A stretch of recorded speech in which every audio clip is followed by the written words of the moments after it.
A+2 സ്വാഗതം. ഇന്ന് മുതിർന്ന പൗരന്മാർക്ക് വേണ്ടിയുള്ള ഒരു എപ്പിസോഡാണ്. മുതിർന്ന പൗരന്മാർ എന്ന് പറഞ്ഞാൽ സീനിയർ സിറ്റിസൺസ്. പക്ഷേ അവർ മാത്രം ഈ എപ്പിസോഡ് കണ്ടതുകൊണ്ടായില്ല അവരുടെ കുടുംബാംഗങ്ങളും ഈ എപ്പിസോഡ് കാണണം എന്ന് അപേക്ഷ. കാരണം ഒരു നിയമം നമുക്ക് ഇപ്പോൾ ആവശ്യമില്ലാതെ വന്നെങ്കിലും വരും കാലത്തേക്ക് ഇതൊക്കെ നമുക്ക് ആവശ്യമായി വന്നാൽ അത് ഇപ്പോഴേ അറിഞ്ഞു വെക്കുന്നതാണ് ഉചിതം. സീനിയർ സിറ്റിസൺ ഇപ്പോൾ ഒരാൾ നിങ്ങളുടെ കുടുംബത്തിൽ ഉണ്ടെങ്കിൽ നിങ്ങൾ അറിയേണ്ട ഒരു കാര്യം, നാളെ ഒരു കാലത്ത് നിങ്ങളും സീനിയർ സിറ്റിസൺ ആകും എന്നുള്ളതാണ്. കാലം എല്ലാവർക്കും വേണ്ടി പ്രായത്തെ കാത്തുവെക്കുന്നു. അവരുടെ സമയമാകുമ്പോൾ കാലം അത് അവർക്ക് വീതിച്ചു നൽകുകയും ചെയ്യുന്നു എന്നുള്ളതാണ് പ്രമാണം. അതുകൊണ്ട് ഇന്ന് യുവാക്കൾ നാളെ സീനിയർ ആകും. മുമ്പ് യുവാക്കളായിരുന്നവരാണ് ഇപ്പോൾ സീനിയർ ആയത് എന്നും ആദ്യം മനസ്സിലാക്കേണ്ടതുണ്ട്. ഇന്ന് രണ്ട് നിയമങ്ങളുമായി ബന്ധപ്പെട്ട് ഡൽഹി ഹൈക്കോടതിയിൽ വന്നിട്ടുള്ള ഒരു ചർച്ചയാണ് നിങ്ങളുടെ ശ്രദ്ധയിൽപ്പെടുത്തുന്നത്. ചർച്ച മാത്രമല്ല, കോടതിയുടെ തീരുമാനവും വന്നിട്ടുണ്ട്. അത് ഈ എപ്പിസോഡിൻ്റെ അവസാനം വിവരിക്കുന്നുമുണ്ട്.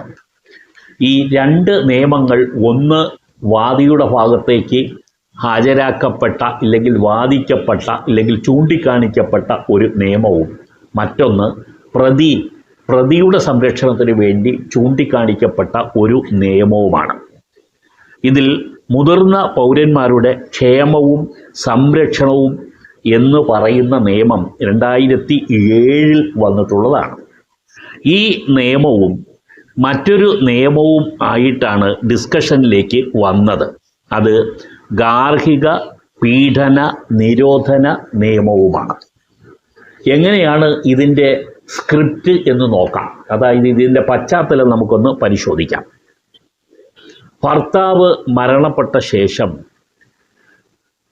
മകൻ്റെയും മരുമകളുടെയും ഒപ്പം താമസിച്ചിരുന്ന ഒരു സീനിയർ സിറ്റിസണാണ് ഇതിലെ ഒരു കഥാപാത്രം. മറ്റൊരു കഥാപാത്രം ഈ മരുമകൾ തന്നെയാണ്, അതായത് മകൻ്റെ ഭാര്യയും. ഇവർ തമ്മിലുള്ള പോരാണ് കോടതിയുടെ ശ്രദ്ധയിലേക്ക് വന്നത്. ഗാർഹിക പീഡനത്തിനെതിരെ കീഴ്ക്കോടതിയിൽ നിന്ന് മരുമകൾ നേടിയ സംരക്ഷണ ഉത്തരവിൻ്റെ അടിസ്ഥാനത്തിൽ ഈ സീനിയർ സിറ്റിസണായ അമ്മായിയമ്മയ്ക്ക് വീട്ടിൽ നിന്നും ഇറങ്ങേണ്ടി വന്നു. അവരുടെ ഭർത്താവ് ജീവിച്ചിരിപ്പില്ല. ഇവരുടെ സംരക്ഷണത്തിലായിരുന്നു ഇവർ ജീവിച്ചു വന്നത്. എന്നാൽ ഗാർഹിക പീഡന നിയമം അടിസ്ഥാനപ്പെടുത്തി മരുമകൾ അമ്മയ്ക്ക് എതിരെ കീഴ്ക്കോടതിയിൽ കേസ് ഫയൽ ചെയ്തു. അനുകൂല ഉത്തരവ് അവർക്ക് കിട്ടുകയും ചെയ്തു. ഇങ്ങനെ കിട്ടിയ കീഴ്ക്കോടതിയിലെ ഉത്തരവിനെ ചോദ്യം ചെയ്തുകൊണ്ടാണ് ഈ അമ്മ എന്ന് പറയുന്ന സീനിയർ സിറ്റിസൺ ഡൽഹി ഹൈക്കോടതിയിൽ അവർ ഹർജിയുമായി എത്തിയത്, അപ്പീലുമായി എത്തിയത്. ഹൈക്കോടതി മുതിർന്ന പൗരന്മാരുടെ സംരക്ഷണ നിയമം മുൻനിർത്തി ഈ അമ്മയ്ക്ക് അനുകൂലമായ ഉത്തരവാണ് നൽകിയത്. കോടതിയുടെ നിരീക്ഷണത്തിൽ ഈ മുതിർന്ന പൗരന്മാരുടെ ക്ഷേമവും സംരക്ഷണവും നിയമം അത് കൂടുതലും പ്രാമുഖ്യം നൽകിക്കൊണ്ട് വേണം മുതിർന്ന പൗരന്മാരുമായി ബന്ധപ്പെട്ട ഒരു കേസ് കോടതിയിൽ എത്തുമ്പോൾ അതിന് അനുസരിച്ചിട്ടുള്ള വിധി നൽകാൻ ഉള്ളതെന്ന് ഡൽഹി ഹൈക്കോടതി ചൂണ്ടിക്കാണിച്ചു. കോടതികൾ വളരെ വളരെ ശ്രദ്ധാപൂർവം തന്നെ ഇത്തരത്തിലുള്ള കേസുകൾ കൈകാര്യം ചെയ്യേണ്ടതുണ്ടെന്നും ഹൈക്കോടതി ഓർമ്മപ്പെടുത്തുകയും ചെയ്തു. സംരക്ഷണ ഉത്തരവുകൾ ചിലപ്പോഴൊക്കെ മുതിർന്ന പൗരന്മാർക്ക് എതിരായി തീരാറുണ്ട്. ഇവിടെയും അങ്ങനെയായിരുന്നു. ഗാർഹിക പീഡന നിയമത്തിൻ്റെ സെക്ഷൻ ഉപയോഗിച്ചുകൊണ്ട് മരുമകൾ അമ്മായിയെ വില്ലത്തിയായി ചിത്രീകരിച്ച് ഇല്ലെങ്കിൽ ആ ഫാക്ട്സുകളെല്ലാം ഉൾപ്പെടുത്തിയാണ് ഹർജി നൽകിയത്.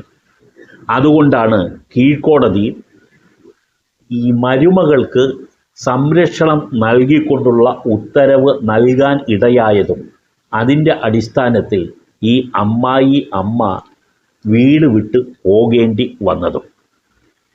പക്ഷേ അവർ ഡൽഹി ഹൈക്കോടതിയിൽ അപ്പീൽ സമർപ്പിച്ചതിനെ തുടർന്ന് കോടതി അമ്മയ്ക്ക് അനുകൂലമായ നിലപാട് തന്നെയാണ് എടുത്തത്. അവശനിലയിലായ മാതാപിതാക്കൾക്ക് ചിലപ്പോൾ കീഴ്ക്കോടതികളിൽ കൃത്യമായും കേസ് നടത്തുന്നതിന് വേണ്ടി ഹാജരാകാൻ കഴിയാത്ത സാഹചര്യങ്ങൾ ഉണ്ടാവും. അതുകൊണ്ട് മാത്രം ചില വിധികൾ മക്കൾക്കും മരുമക്കൾക്കും അനുകൂലമായി മാറുകയും ചെയ്യുമെന്ന് കോടതി ചൂണ്ടിക്കാണിച്ചു. ഭർത്താവിൻ്റെ വീട്ടിൽ നിന്ന് നേരിടുന്ന ഗാർഹിക പീഡനങ്ങൾക്കെതിരെ ഭാര്യയ്ക്ക് സംരക്ഷണ ഉത്തരവ് നേടുന്നതിന് കോടതികളെ സമീപിക്കാം. അത് അവരുടെ റൈറ്റ് കൂടിയാണ്. എന്നാൽ അത്തരത്തിൽ ലഭിക്കുന്ന സംരക്ഷണ ഉത്തരവ് കാരണം മുതിർന്നവരുടെ സുരക്ഷിതമായ താമസത്തെയും ജീവിതത്തെയും പ്രതികൂലമായി ബാധിക്കുന്ന തരത്തിലാകരുത് എന്നാണ് ഡൽഹി ഹൈക്കോടതി പറഞ്ഞത്. ചുരുക്കത്തിൽ ഈ രണ്ട് നിയമങ്ങളും, അതായത് ഗാർഹിക പീഡന നിരോധന നിയമവും മുതിർന്ന പൗരന്മാരുടെ ക്ഷേമവും സംരക്ഷണവും എന്ന നിയമവും കോടതിയിൽ ഏറ്റുമുട്ടുകയാണെങ്കിൽ രണ്ടാമത് പറഞ്ഞ മുതിർന്ന പൗരന്മാരുടെ ക്ഷേമവും സംരക്ഷണ നിയമവുമായിരിക്കും ജയിക്കുക എന്ന് നിങ്ങൾ അറിഞ്ഞിരിക്കുക. കോടതികളും മുതിർന്ന പൗരന്മാരുടെ ക്ഷേമത്തിനും സംരക്ഷണത്തിനും വേണ്ടി തന്നെയാണ് നിലകൊള്ളുന്നത് എന്ന് ചുരുക്കം. എന്നാൽ ഇത് എല്ലാ കോടതികളും ഇതേ തരത്തിൽ ഉത്തരവ് നൽകണം എന്നില്ല. എന്നാൽ ഡൽഹി ഹൈക്കോടതി ചൂണ്ടിക്കാണിച്ചത് ഇത്തരത്തിൽ ഒരു കേസ് കൈകാര്യം ചെയ്യുമ്പോൾ വളരെ കൃത്യമായ നിരീക്ഷണവും അതിനനുസരിച്ചിട്ടുള്ള വിശകലനവും നടത്തിയ ശേഷം മാത്രമേ വിധി പറയാവൂ എന്നുള്ളതാണ്. നിലവിൽ നമ്മളെല്ലാം അറിഞ്ഞിരിക്കുക, ഈ മുതിർന്ന പൗരന്മാരുടെ സംരക്ഷണ നിയമം വന്നതിന് ശേഷം പല കോടതി കേസുകളിലും മുതിർന്ന പൗരന്മാർക്ക് അനുകൂലമായ നിലപാട് സ്വീകരിച്ചിട്ടുണ്ട് എന്നുള്ളത് നിങ്ങൾ അറിഞ്ഞിരിക്കുന്നത് നല്ലതാണ്.